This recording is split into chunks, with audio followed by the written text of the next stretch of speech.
You see, preparation is not simply about saving money or setting goals. It's a moral and psychological alignment. It's about creating order in the small areas of your life, because that order attracts greater responsibility. Think about it: a messy desk, unpaid bills, neglected commitments. These are not just trivial mistakes.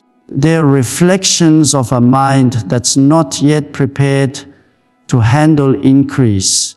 When you begin to confront the chaos around you, when you begin to act with intention and discipline, you send a signal to yourself, to others, and to God that you are serious about growth. That's when favor begins to notice you. There's an ancient truth woven into this idea. Faith and action are inseparable. You can't claim to believe in divine provision while living in disorder and avoidance. If you say, "I'm ready for abundance," yet waste your time, neglect your health, or live beyond your means, you're not ready at all. Readiness is an act of faith. It's the belief that what you're preparing for is real, and your preparation proves that belief. God's favor isn't withheld from you. It's waiting for you to be capable of carrying it without it destroying you. Most people underestimate what preparation really means. It means training your character, not just your wallet. It means working quietly when no one notices, developing skills, honoring commitments, and acting with honesty even when it's inconvenient. Every act of discipline, every small choice to do what is right rather than what is easy, is a brick laid in the foundation of future favor. It's not glamorous work. It's the work of alignment. And when your life is aligned with truth, you become a vessel that can receive increase without being broken by it. Consider how the natural world operates. You don't plant a seed and demand fruit the next day. You till the soil, water it, protect it from weeds, and trust that growth takes time. Financial favor is similar. You prepare the ground, your habits, your integrity, your priorities, and then in due season, what you've nurtured begins to bloom. The favor doesn't surprise the prepared. It confirms them. It validates the work they've been doing in silence. So if you want to be ready for what God is about to pour out, begin with the ordinary. Clean your environment. Clarify your goals. Pay attention to where your time and money go. Speak truthfully about your situation. Take responsibility for what you can change today.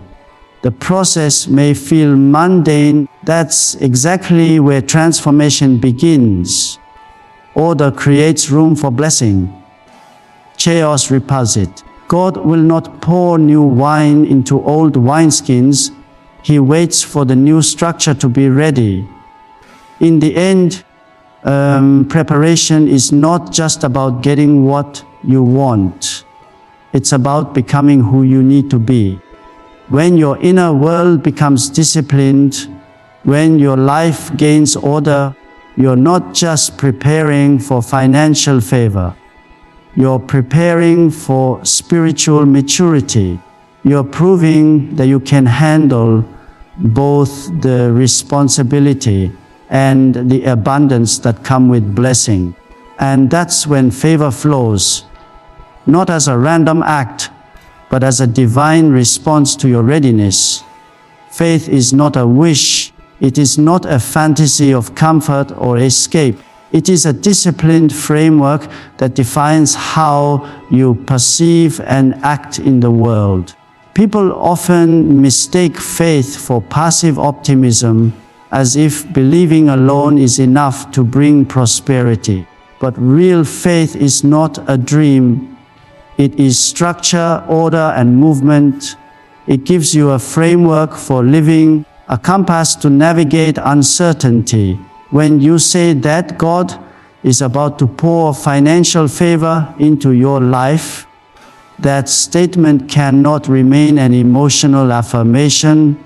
It must become a foundation for disciplined behavior. Belief that doesn't transform action is just noise. Faith transforms perception. It shapes how you interpret struggle, how you respond to delay, how you carry yourself when doors don't open immediately. Without faith, hardship feels like punishment. With faith, hardship becomes preparation. You begin to recognize that there's meaning in the waiting, refinement in the process. The person who believes deeply acts differently. They no longer chase quick comfort or shallow wealth gods. They invest in long-term value because they trust that God's timing aligns with their development. Faith teaches patience, and patience is often the price of true favor. But faith also demands responsibility. It does not allow you to sit still while hoping for miracles. It requires that your habits, your speech, and your mindset align with what you claim to believe. You can't declare that God will bless your finances and then keep living in financial carelessness. You can't ask for abundance while clinging to fear and scarcity thinking. Faith requires a restructuring of thought, a reprogramming of the heart towards stewardship, not just consumption. When you believe you are destined for favor, you must begin to act as someone who can handle favor wisely. That means managing resources with integrity, pursuing excellence, and rejecting laziness disguised as hope. Real faith also changes your relationship with failure. It doesn't crumble when things don't go your way. It studies the lesson and rebuilds stronger. Many people lose faith when they face loss. Genuine faith uses loss as fuel.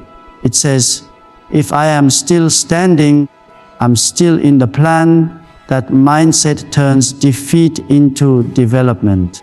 It builds resilience, the quiet strength that wealth without character can never buy. God's favor flows into the lives of those who remain steadfast, who refuse to give up simply because success didn't arrive on schedule. And let's be clear, faith without moral grounding is dangerous. If you believe that God will bless you, you must also believe that such blessing carries moral weight. It's not meant to feed greed or vanity. It's meant to expand good. Faith teaches that what you receive is not only for you. It's for the benefit of those your life touches. When you operate from that understanding, your motives shift from getting more to becoming more. And that's when favor finds you, because heaven does not invest in wasteful hands.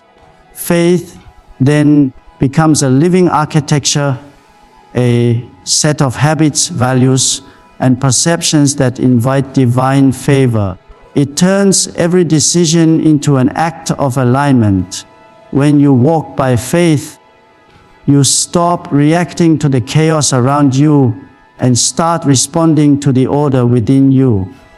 That order becomes magnetic. It draws opportunity, people, and provision toward your life. Faith gives form to blessing before the blessing appears. It creates the container that holds what God is about to pour. And when that container is built with conviction, responsibility, and moral strength, it can hold more than you ever imagined. That is when faith stops being theory and becomes reality, the invisible structure upon which divine favor rests. Responsibility is the true magnet of blessing. Many people pray for financial favor, yet they overlook the principle that favor follows function. It comes to those who are already carrying weight with integrity. Prosperity is not a random act of kindness from heaven. It is a response to responsibility well handled. When you take responsibility for your life, for your work, for your choices, you begin to position yourself for increase. Responsibility is evidence that you can be trusted with more, and trust is the currency of divine favor.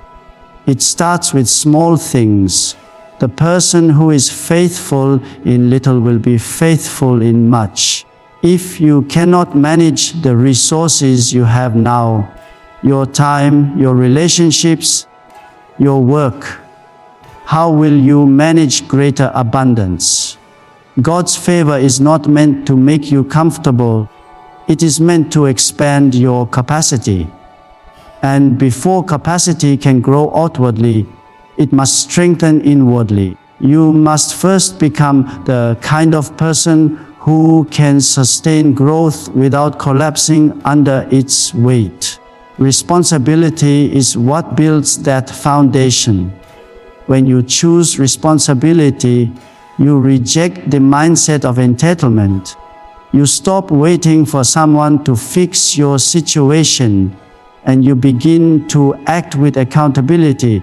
Every time you decide to confront a challenge instead of avoiding it, you are proving to heaven and to yourself that you are serious about growth. And the moment you start taking ownership, the world starts to rearrange itself around your efforts. Doors open not because you wish them to, because your consistency earns them. That is how favor manifests. It responds to the responsible. Financial favor, in particular, is never meant for the immature. Money amplifies whatever already exists in your character. If you are disciplined, wealth increases your impact. If you are reckless, wealth accelerates your downfall. That's why responsibility is not optional, it's protection. It keeps you grounded when abundance arrives. You learn to budget, to plan, to prioritize long-term stability over short-term pleasure. You learn to say no when temptation whispers and yes when duty calls. You start to see that freedom is not doing whatever you want. It's mastering yourself enough to choose what's right. There is something sacred about a person who shoulders their burden with strength and humility. Such a person becomes trustworthy, and trustworthiness attracts opportunities. When you handle your current job, your home, or your business with excellence, you're not just working for a paycheck. You're cultivating divine credibility. God sees the faithful steward and says, that one can handle more. This is how the cycle of favor works. Responsibility invites trust, trust invites increase, and increase demands even greater responsibility. It is a rhythm of growth that never ends. It's tempting to look at others who seem to prosper easily and think they were simply lucky. But luck is rarely what it seems. Behind every stable success lies unseen responsibility. Hours of discipline, self-restraint, and persistence. Favor may arrive suddenly, but it never lands randomly. It seeks out those who have proven themselves ready to multiply what they're given. Responsibility is what tells God, You can trust me with this. I won't waste it. So if you're praying for financial favor, start by asking yourself what responsibilities you've been avoiding. Are there commitments you've broken, tasks you've delayed, truths you've ignored? Every step toward ownership is a step toward favor. God blesses not just the believer, but the builder, the one who takes what is small and turns it into something valuable.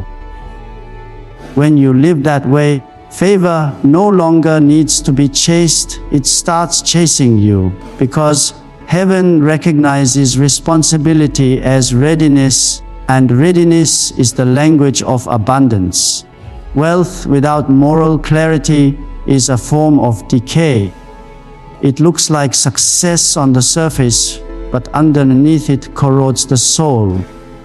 When people pray for financial favor, they often forget that favor carries moral weight. God's blessings are not designed to inflate ego, they are meant to expand goodness. Financial increase is a test as much as it is a gift. It reveals what already lives in your heart, whether greed or gratitude, arrogance or humility, selfishness or service. The moral dimension of wealth determines whether abundance becomes a blessing or a burden. Money by itself is neutral. It's a mirror. It magnifies who you are. If your inner life is ruled by integrity, generosity, and truth, wealth will amplify those qualities. It will give you the ability to do more good, to create opportunity, to lift others higher. But if your inner life is governed by envy, dishonesty, or pride, then the same wealth will magnify those flaws. You'll begin to serve money instead of using it as a servant. You'll start to measure your worth by what you own instead of who you've become. That's why moral alignment must precede financial increase. Without it, favor can destroy the very person it was meant to elevate. True prosperity doesn't begin with accumulation, it begins with alignment. It means earning with honesty, giving with purpose, and managing with integrity. There is no shortcut to sustainable blessing. You can gain wealth through manipulation or deceit. It will never carry peace. It will always come with the anxiety of loss, the fear of exposure, and the emptiness of isolation. But when favor flows through a moral life, it brings not only provision but also contentment. You can rest in your success because it is built on clean foundations. Many people dream of financial favor but neglect the spiritual preparation it demands. They want abundance without accountability. Yet every act of blessing from God comes with an assignment: to use it wisely, to steward it for good. The question is never only, will God bless me? But also, will I be worthy of what He gives? The moral test of prosperity is not how much you have, what you do when you have it. Do you become generous or possessive? Do you honor others or look down on them? These choices reveal whether you understand favor as privilege or as purpose. When wealth becomes your master, it enslaves you to constant desire. But when moral clarity governs your relationship with it, wealth becomes your servant. It obeys your vision. It extends your influence for the sake of truth, family, community. That's the divine design of favor. It is meant to pass through you, not stop with you. The more you give meaning to what you earn, the more purpose saturates your prosperity. That's when money transforms from material into ministry. You cannot separate financial blessing from ethical order. They are two sides of the same coin. The moral dimension of wealth keeps you grounded when success tempts you to drift. It reminds you that true riches are not counted in currency, but in character. If your wealth grows faster than your wisdom, it will eventually collapse. But if your wisdom deepens faster than your wealth, you'll always know how to rebuild, redirect, and multiply it in ways that honor both God and humanity. So when you ask for financial favor, ask also for moral strength to carry it. Because favor without virtue turns into downfall, but favor guided by principle turns into legacy. God doesn't just want you to have more, He wants you to become more, so that the blessing He pours over your life doesn't just enrich you, it transforms everyone your life touches. Before wealth can increase, inner chaos must decrease. You cannot manage financial abundance while your inner life remains disordered. The state of your finances often mirrors the state of your soul. If your thoughts are scattered, your values confused, and your priorities misplaced, any blessing that enters your life will eventually slip through your fingers. Order is not just a principle of productivity, it's a spiritual law. God's favor seeks structure, not confusion. The more order you create within, the more capable you become of sustaining what God entrusts to you. Order begins with clarity. You have to know what truly matters. Many people chase wealth as if it will bring meaning, yet they never pause to define purpose. Money without direction turns into distraction. So before asking for financial favor, ask yourself what the blessing is for. What will it serve? Who will it help? How will it multiply good in the world? When your goals align with higher purpose, you bring order to your intentions. An ordered intention attracts divine provision. God doesn't bless confusion, He blesses clarity wrapped in responsibility. This inner order also extends to the way you manage your time, your energy, your habits. Every disorganized area of your life sends a message about how ready you are for increase. You can't pray for abundance while ignoring discipline. You can't expect more resources while wasting the ones already in your hand. Cleaning up your environment, tracking your spending, planning your days, all these small acts create spiritual structure. They declare that you are ready to manage more, not just wish for more. Order is not control, it's preparation for freedom. It creates space for favor to flow without chaos swallowing it. The same applies to your emotional and spiritual life. Unresolved anger, bitterness, envy, or fear are forms of disorder that block blessing. They drain energy and distort perspective. Financial favor is not just about numbers, it's about flow. And flow cannot pass through a heart tangled with resentment or guilt. You have to forgive, release, and rebuild your inner peace. A peaceful soul becomes a clear channel through which abundance can move. The calmer your inner world becomes, the more creative, focused, and wise your decisions will be. And wise decisions are the bridge between prayer and prosperity. Integrity is another form of order.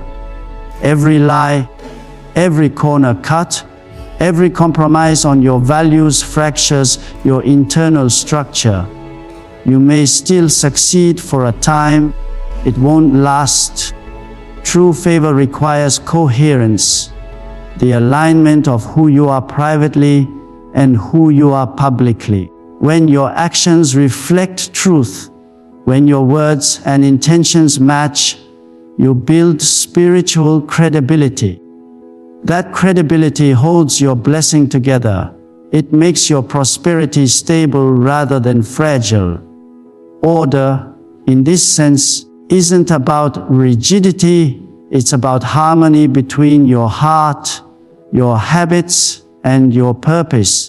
When you begin to order your finances and your soul, you discover a new kind of confidence. You no longer need to chase opportunities desperately. They begin to recognize you. You become magnetic to favor because you embody stability. God pours into vessels that won't leak. When your priorities are right, when your motives are pure, and when your life is structured around truth, you become such a vessel. That's when increase arrives, not as chaos but as confirmation. So if you desire financial favor, start by building order where you stand. Clean what you can, correct what you must, and clarify where you're going. Every step toward order is an act of faith. It says, I believe something greater is coming and I am getting ready for it. That readiness doesn't just invite blessing, it anchors it. Because when your house, your heart, and your habits are in order, there's nothing left to block what heaven intends to pour. When financial favor finally arrives, it's not the end of the story. It's the beginning of a greater responsibility. Receiving is not the ultimate goal, multiplying is. Too many people ask for blessing as if it's meant to rest in their hands alone. But divine favor doesn't stop with you, it moves through you. When God pours financial favor into your life, He is also entrusting you with the power to shape outcomes, to build opportunities, and to create good that reaches beyond your personal comfort. That's why gratitude must come first. Gratitude stabilizes blessing. It keeps your heart anchored when success begins to rise. Gratitude is not just a feeling, it's awareness expressed through action. When you truly understand that every gift, every opportunity, every resource, every open door comes through grace, you naturally begin to handle it with humility. Gratitude prevents arrogance from poisoning increase. It reminds you that favor is never earned by entitlement, but welcomed through alignment.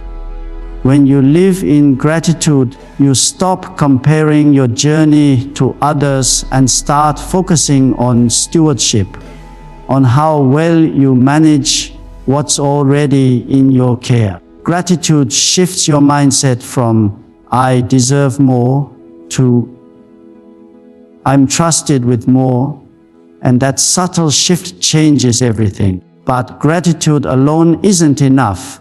Once you receive favor, you must multiply it with purpose. God doesn't bless you so that you can build a throne. He blesses you so that you can build a table. What you do with your abundance reveals whether you understand the purpose of favor. Multiplying with purpose means using your financial resources to create progress, not excess. To empower others, to educate, to innovate, to strengthen communities, and to leave a legacy that outlives your name. When you channel blessing toward purpose, you transform wealth into influence and possession into impact. This is where spiritual maturity separates the wise from the wasteful. The wise see money as a tool for transformation. The wasteful see it as proof of status. Purpose gives wealth meaning. Without it, favor becomes hollow. The greatest proof that you are ready for continued blessing is what you do with the one you already have. Do you hoard it or share it? Do you expand it through service, or do you let it die in indulgence? Multiplication isn't just about investment, it's about intention. It's about turning resources into results that echo beyond your personal gain. And when you begin to live like that, receiving with gratitude and multiplying with purpose, something profound happens. You step into flow. The same divine source that poured favor into your life continues to pour more because it sees that the channel is open, clear, and generous. Blessing multiplies through motion. The more you give meaning to what you've been given, the more capacity you create to receive again. This is the divine economy. Gratitude sustains it, purpose expands it, and service sanctifies it. Every act of generosity becomes an act of faith. It declares that you trust the source more than the supply. You give because you know the well will not run dry. And in that trust, you become unshakable. You no longer live in fear of losing what you have, because you've learned that true abundance is not measured by accumulation, but by contribution. The more you pour out, the more you make space for new favor to flow in. So as financial favor begins to unfold in your life, receive it with humility, manage it with wisdom, and multiply it with purpose. Let every resource you hold carry the fingerprint of gratitude. Let every opportunity you create serve something beyond yourself, because that is how favor becomes legacy. It turns from personal blessing into generational impact. When you live that way, God doesn't just pour favor over your life once. He keeps pouring because He knows it won't stop with you.